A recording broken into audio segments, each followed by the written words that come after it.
우리는 지난 몇 주일 동안 더 나은 의라는 제목으로 마태복음 5장 17절부터 48절까지의 말씀을 하나씩 묵상해 왔습니다.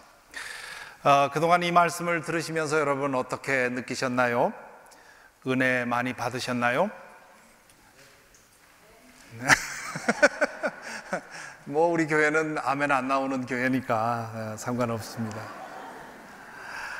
지난주에 속장 사랑방에서 속장님 한 분이 그러십니다.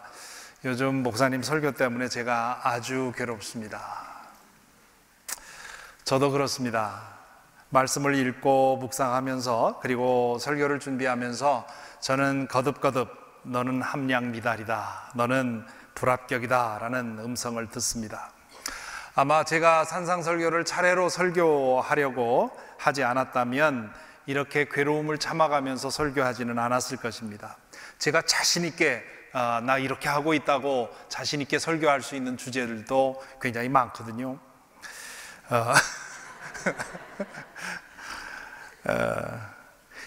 이 말씀이 우리에게 들이대는 칼날을 피할 방도는 있습니다. 어떤 학자처럼 예수님은 인간을 과대평가했다 이렇게 무시하는 방법도 있고요.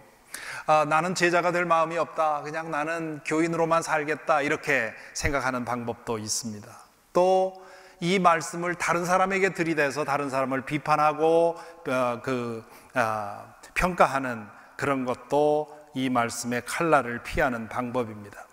하지만 진실하게 믿으려는 사람이라면 이 말씀 앞에 겸허하게 서서 먼저 자신을 돌아보게 될 것이고요, 그럴 때면 자신을 향한 칼날을 보지 않을 수가 없습니다. 이 말씀이 우리 모두에게 날카로운 칼날이 되는 이유는 두 가지입니다. 첫째는 예수님의 말씀이 제시하는 기준이 너무 높다는 것이고요, 다른 하나는 우리의 본성이 너무도 심하게 망가졌다는 것입니다. 그동안 살펴본 6가지의 예에서 본 것처럼 율법은 우리가 넘지 말아야 할 최소한의 기준을 제시하는 반면 예수님은 우리가 지향해야 할 최대한의 기준을 제시하십니다. 그런데 지금의 우리의 죄된 본성은 그 수준에 미치지 못합니다. 그렇기 때문에 예수님이 제시하신 기준이 우리에게는 높아도 너무 높아 보이는 겁니다. 그런 까닭에 우리는 이 말씀을 읽고 묵상하면서 말씀은 좋은데, 뜻은 좋은데 우리는 어렵습니다 이렇게 생각을 하는 것이지요. 왜 예수님은 우리의 수준을 뻔히 아시면서도 이렇게 과도한 요구를 하시는 것일까요? 그분이 하신 말씀에 우리에게 좀 위로가 되는 말씀도 있지요. 오늘 읽은 말씀입니다. 우리 같이 다시 한번 읽어볼까요?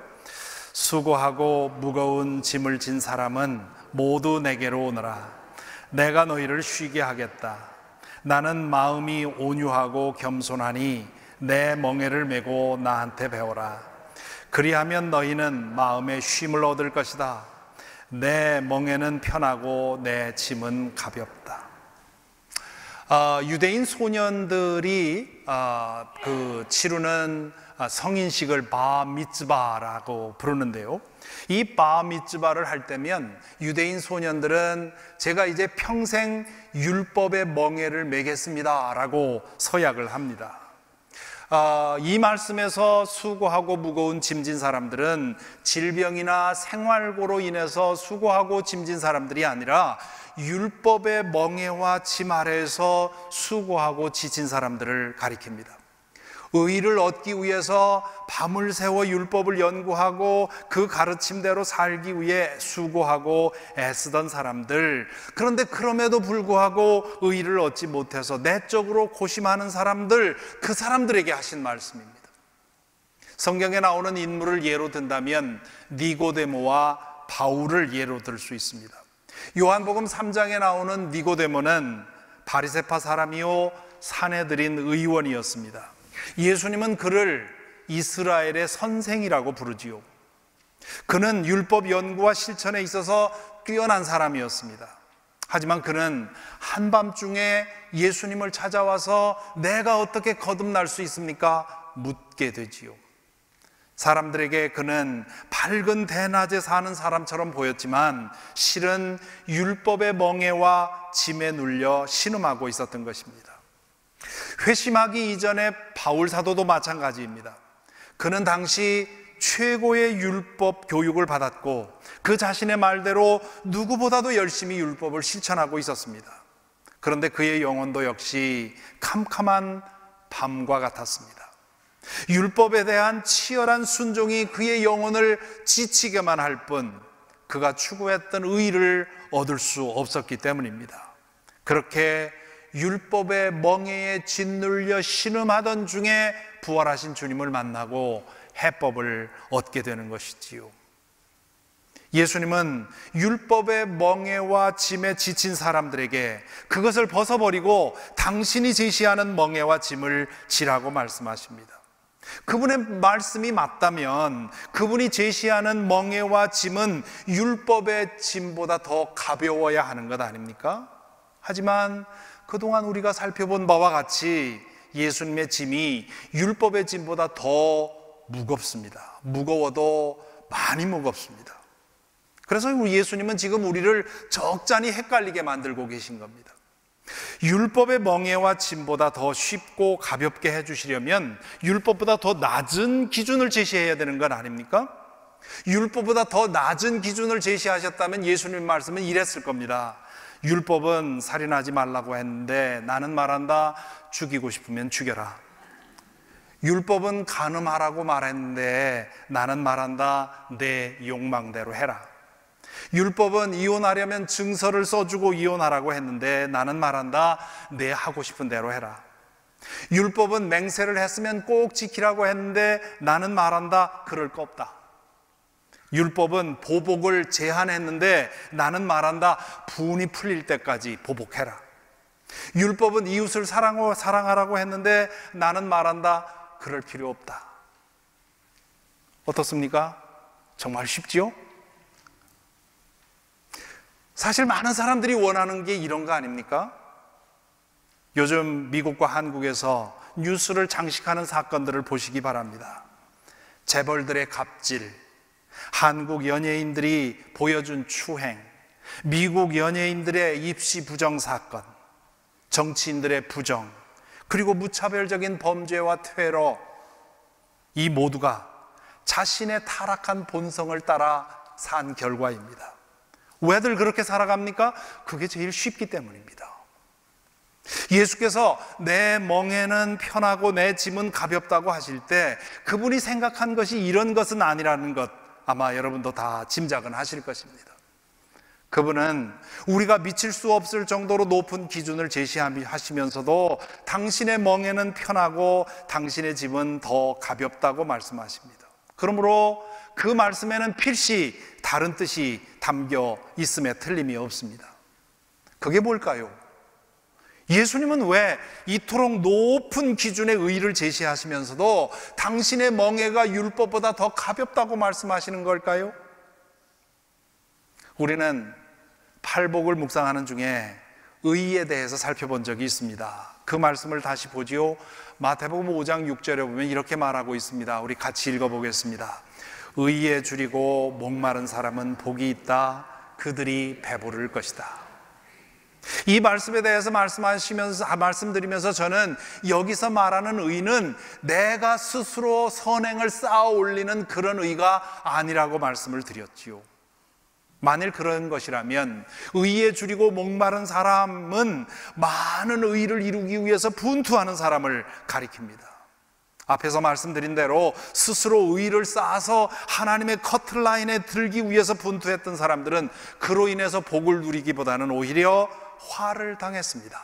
니고데모와 바울이 그 증인입니다. 스스로 의의를 쌓아 올리려는 사람들은 둘 중에 한 가지의 그 화를 입습니다.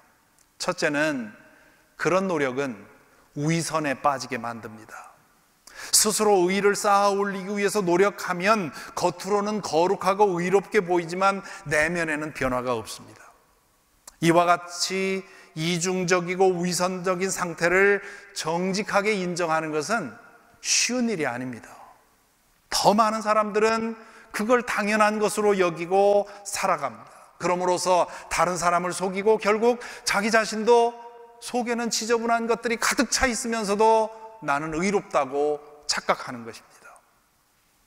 둘째로, 그런 노력은 영적 패배감에 빠지게 만들 수도 있습니다.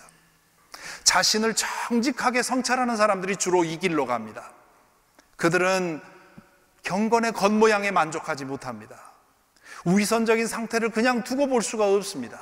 정말 내가 겉으로 쌓는 이 의만큼 내 속에도 이 의가 쌓이기를 원하는데 그건 되지 않는다는 거죠. 아무리 노력해도 그게 되지 않을 때 정직한 사람들은 희망이 없는가 보다, 이래가지고는 안 되는가 보다 하는 패배감을 가지게 되는 것이지요. 예수님은 이 진실, 즉 스스로 의를 쌓아가지고는 아무런 일도 되지 않는다는 사실을 아셨습니다. 그 모든 이유는, 그 모든 것의 근원에는 죄가 있습니다. 하나님과의 관계가 어그러지고 그로 인해서 내면 세계의 가장 중요한 자리가 비어버리고 그로 인해서 온갖 무질서가 발생하고 삶에 온갖 문제가 발생한 것입니다. 선하고 의롭고 거룩하게 살기는 바라지만 그럴 수 없는 근본적인 이유가 하나님과의 관계에 있고 우리의 내면의 상태에 있습니다.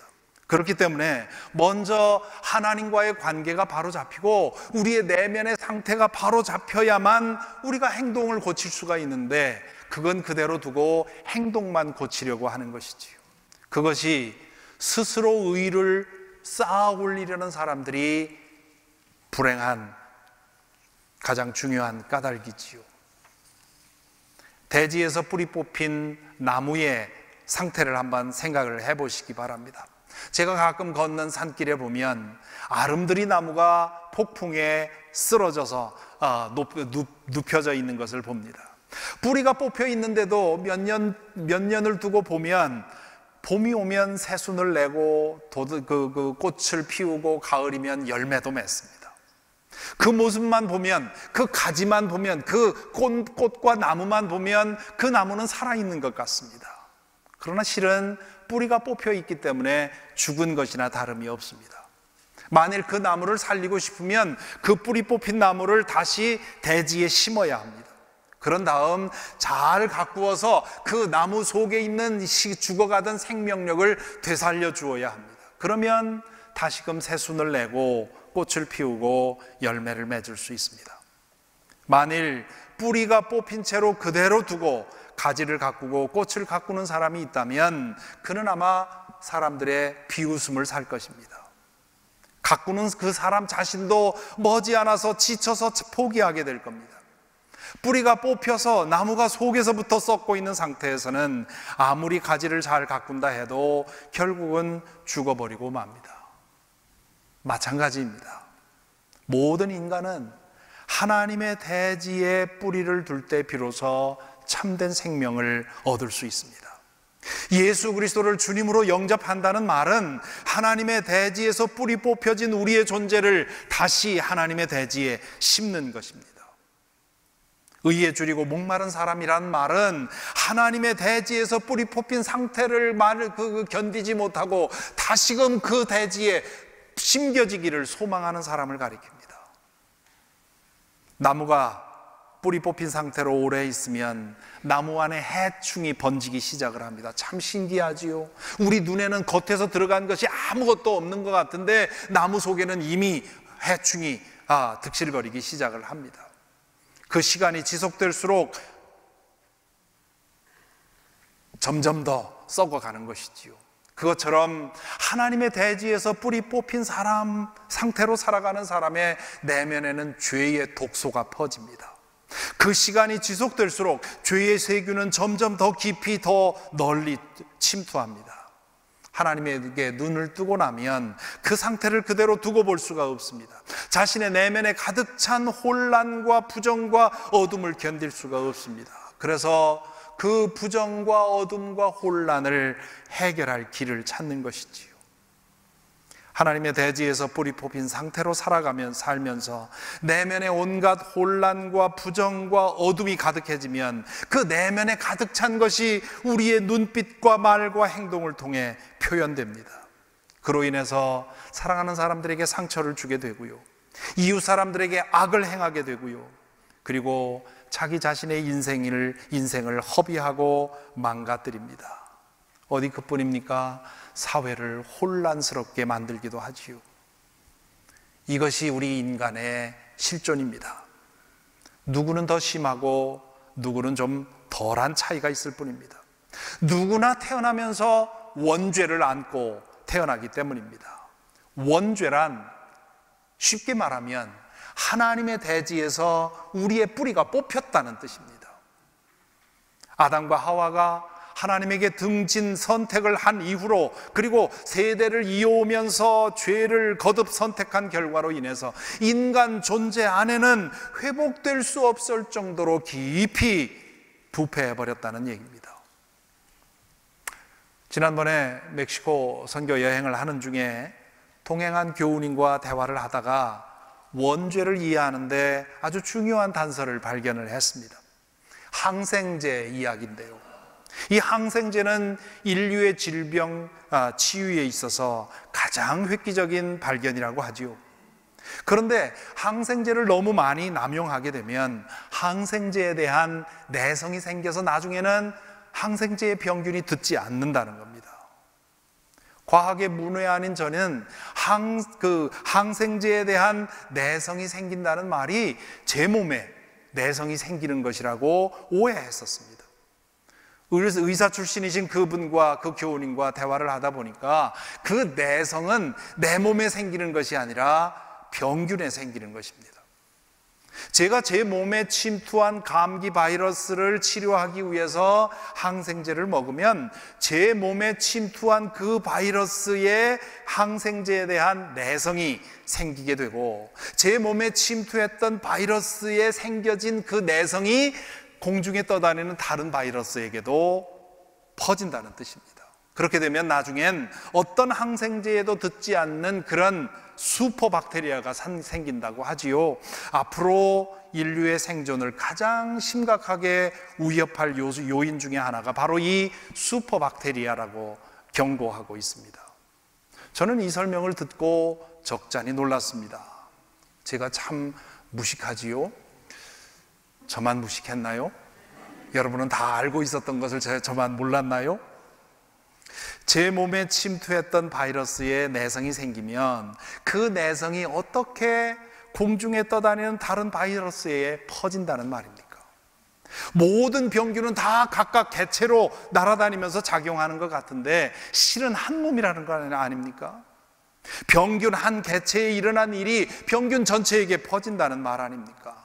도무지 이해할 수 없는데 그게 사실이라는 거지요. 기독교 교리 중에 가장 이해하기 어려운 것 중에 하나가 바로 이 원죄의 교리입니다. 한 사람이 지은 죄가 모든 인류에게 전해진다는 사실, 그리고 그동안 인류가 쌓아온 죄의 결과가 모든 인류에게 미치게 된다는 사실을 유물론적이고 개인주의적인 사고에 빠져 있는 우리들에게는 이게 도무지 이해가 되질 않는 겁니다. 하지만 그것이 진실입니다. 내가 남용한 항생제로 인해서 지구에 떠돌고 있는 전체 박테리아의 내성이 번져가는 것처럼 한 사람이 범한 죄가 모든 인류에게 죄성을 퍼뜨리는 겁니다. 원죄의 진실은 바깥으로는 뉴스를 곰곰이 읽어보면, 그리고 안으로는 자신의 내면을 자세히 들여다보면 누구나 인정할 수밖에 없는 현실인 것입니다. 이렇게 보면 우리에게는 세 가지의 길이 있습니다. 첫째는 우리의 타락한 본성을 따라가는 길입니다. 그것이 가장 쉬운 길이지요.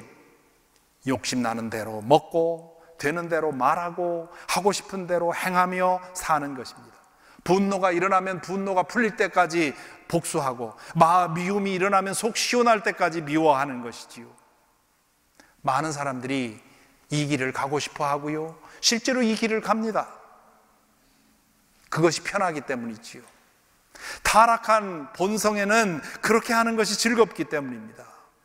때로 그래서는 안 된다는 것을 알면서도 타락한 본성이 이끄는 힘이 너무도 강하기에 눈 질끈 감고 그것을 따라갑니다. 인터넷에 떠다니는 말 중에 이런 말이 있습니다.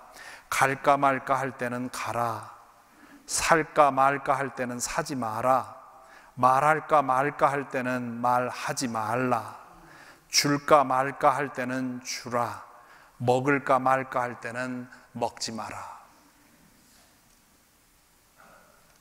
누군가 우리의 타락한 본성의 방향을 자세히 보고 쓴 아주 좋은 글이라고 생각이 됩니다. 우리가 좋은 일, 선한 일, 바른 일, 의로운 일에 대해서 생각할 때면 우리의 타락한 본성은 반대 방향으로 우리를 끄는 겁니다. 그래서 누군가에게 가야 한다고 하는 끌림이 있을 때 우리의 본성은 갈 필요 없어 하고 끄는 것이지요. 무엇인가 먹고 싶을 때 건강을 위해서는 먹어서는 안 돼 생각을 할 때면 타락한 본성은 뭐라고 합니까? 운동은 내일부터 하면 돼. 맛있게 먹으면 0칼로리래 그러면서 이런 말을 하면 안 되지 생각할 때 우리 속에 타락한 본성은 뭐라고 합니까? 본때를 보여줘야 돼. 해. 그래 놓고는 나중에 가슴을 치면서 후회를 하지요. 우리가 선택할 수 있는 두 번째 길은 율법의 수준에 머물러 사는 것입니다. 타락한 본성이 이끄는 힘을 분별하면서 과하지 않게 적당한 정도로 죄를 즐겨가면서 살아가는 것입니다. 매우 현실적인 선택이지요. 유대인들은 율법을 지킴으로써 자신의 타락한 본성까지 변화시킬 수 있을 것이라고 생각했지만 그런 과도한 기대만 접는다면 이렇게 사는 것이 제일 현명한 선택이라고 할 수 있습니다. 그렇게 살아가기 위해 힘쓰는 사람을 교양인이라고도 부르고요, 인격자라고도 부릅니다. 이 길이 제일 안전하긴 한데요, 이런 방식으로는 사실 아무것도 달라지지 않습니다. 두 번째 길을 선택하는 것은 현실을 있는 그대로 인정하고 그 상태에서 어떻게든 무리 없이 살아가려고 하는 것입니다. 이 노력이 어느 지점까지는 통합니다. 그 지점을 넘어가면 통하지 않습니다. 훌륭한 교양인도, 존경받는 인격자도 자신의 이익과 안전이 심하게 위협받는다 싶으면 금세 타락한 본성으로 돌아갑니다. 이런 방식으로는 이 세상은 점점 타락해 갈 뿐입니다. 예수께서는 우리에게 제3의 길을 제시하십니다. 우리 존재의 뿌리를 하나님의 대지에 다시 심는 길입니다. 의롭게 되고 의롭게 사는 일에 있어서 자신에게는 아무런 희망이 없음을 인정하고 하나님 앞에 두 손 들고 항복하는 길입니다. 그리고 자신을 다시금 그분의 대지에 심어주시기를 구하는 것입니다. 그것이 의의 줄이고 목마른 것입니다. 그럴 때 하나님께서 우리의 죄를 씻어주시고 우리의 존재를 당신 안에 품어주십니다. 그분은 우리를 향해 내 딸아, 내 아들아 라고 불러주시고요, 우리는 그분을 향해 아빠라고 부르게 됩니다. 아담과 하와의 죄로 인해서 깨어진 관계가 예수 그리스도 안에서 회복되는 것입니다. 그렇게 될 때 그분의 빛이 우리 내면에 임하여 어둠을 몰아냅니다. 그분의 사랑이 우리 내면에 흘러 들어와 따뜻한 온기를 채웁니다. 그분의 진리가 우리의 내면을 채웁니다. 그분의 거룩함이 우리에게 비춰서 부정한 것을 감춥니다. 그럴 때에야 비로소 우리는 마음 깊이 안식을 느끼고 평안을 누립니다. 마치 어린아이가 엄마 품에 안긴 것처럼, 혹은 객지를 떠놀던 나그네가 고향집 안방 아랫목에 누운 것처럼 참된 안식과 기쁨을 누립니다. 니고데모가 예수님을 만나서 발견했던 것이 바로 이것입니다. 사울이 부활하신 예수님을 만나고 나서 발견했던 것도 바로 이것입니다. 그들은 수십 년 동안 분투하며 찾았던 것을 예수 그리스도 안에서 발견했습니다. 그 순간 그들은 그동안 그들을 잠 못 들게 했던 그 모든 꿈과 소망이 예수 그리스도 안에서 이루어지는 것을 보았습니다. 율법을 추구하면 할수록 오히려 깊어져만 가던 내면의 어둠이 한순간에 사라져버리는 것을 보게 된 것이지요. 그렇게 되면 그들 안에 흘러들어온 하나님의 사랑과 진리와 정의가 그들의 말과 행동을 통해 흘러나옵니다. 과거에는 자신을 쳐서 복종시켜야만 선하고 의롭고 거룩한 말과 행동을 할 수 있었는데, 이제는 그것이 어렵지도 않고요, 어색하지도 않고요, 불편하지도 않습니다. 오히려 그렇게 사는 것이 더 편하고 자유롭고 행복합니다. 너희는 진리를 알게 될 것이며 그 진리가 너희를 자유하게 할 것이다 하는 예수님의 말씀이 진리임을 체험하게 되는 것이지요. 예수께서 왜 당신의 멍에와 짐이 율법의 멍에와 짐보다 더 가볍고 쉽다고 하셨는지 그 이유를 이제 좀 이해할 수 있기를 바랍니다. 예수께서 제자들에게 너희의 의가 서기관과 바리새인의 의보다 더 낫지 않으면 결코 하늘나라에 들어갈 수 없다고 말한 이유가 이제는 좀 분명해졌기를 바랍니다. 예수님은 율법과는 비교할 수 없는 높은 기준을 우리에게 제시하셨습니다. 인간의 죄성을 생각할 땐 도무지 미칠 수 없는 높은 기준입니다. 인간의 본성으로는 그 말씀을 따라 살아갈 수 없는데, 그럼에도 불구하고 그것이 더 가볍고 더 쉽다고 말씀하신 이유는 예수 그리스도 안에서 우리의 죄성을 치유할 길이 열렸기 때문입니다. 다시 한번 확인하지만 산상설교의 가르침은 누구에게나 적용할 수 있는 도덕률로 주신 것이 아닙니다. 이 말씀은 제자들, 즉 예수 그리스도를 주님으로 영접하고 거듭난 사람들에게 주신 말씀입니다.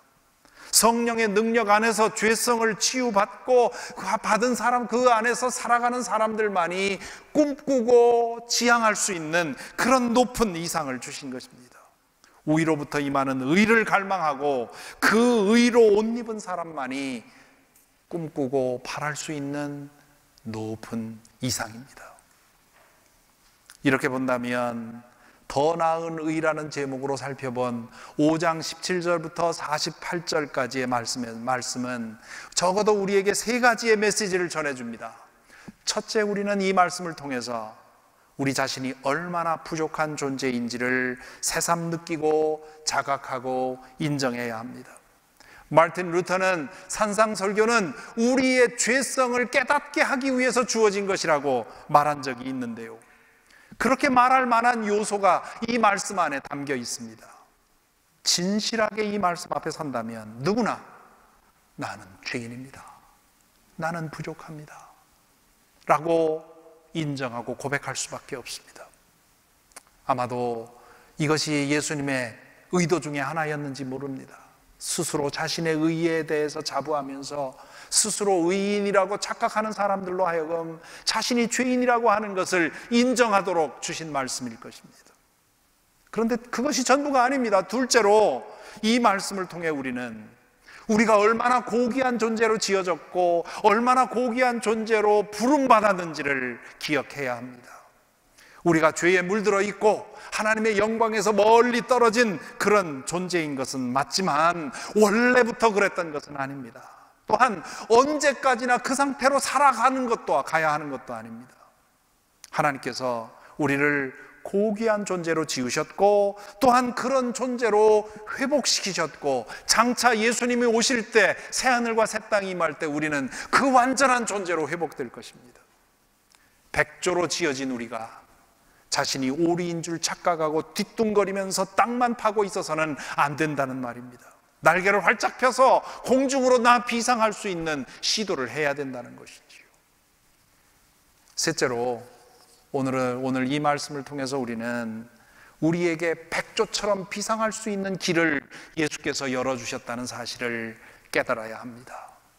제자가 되라는 부름은 오리로 살아가는 것에 만족하지 말고 하나님께서 주신 원래의 모습을 되찾아서 그 모습대로 살아가라고 하는 부름입니다. 날개를 펴서 하늘로 비상하는 기쁨과 만족은 땅만 파고 살 때와 경험하는 기쁨과 만족과는 비교할 수 없는 것입니다.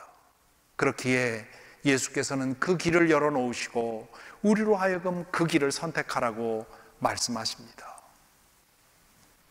사랑하는 성도 여러분, 하나님께서 우리를 어떻게 지으셨고 주님께서 우리를 어떤 존재가 되도록 부르셨는지를 깊이 생각해 보시기 바랍니다.